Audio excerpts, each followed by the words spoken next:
Так, вот у нас колледж геодезии и картографии. У нас собрался митинг для того, чтобы защитить наш колледж от рейдерского захвата со стороны управления внутренних дел или департамента, внутренней полиции. Значит, выгоняют наших детей неизвестно куда. Вот. Лишают нас нашего здания, лишают нас заведения.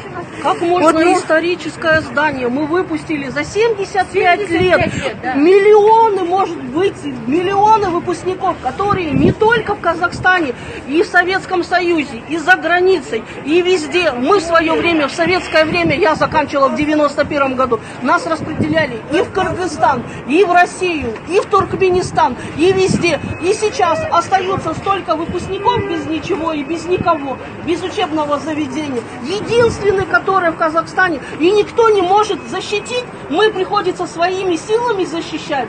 Но это тоже так не это. Что значит тогда, не знаю, область или что тогда будет? Давайте об наших студентов вытрем тогда ноги. Они никому не нужны. Ни мы, ни студенты будут. Просим поддержки. Просим вашей поддержки. Давайте. Помогайте нам отстоять наш колледж, нашу специальность.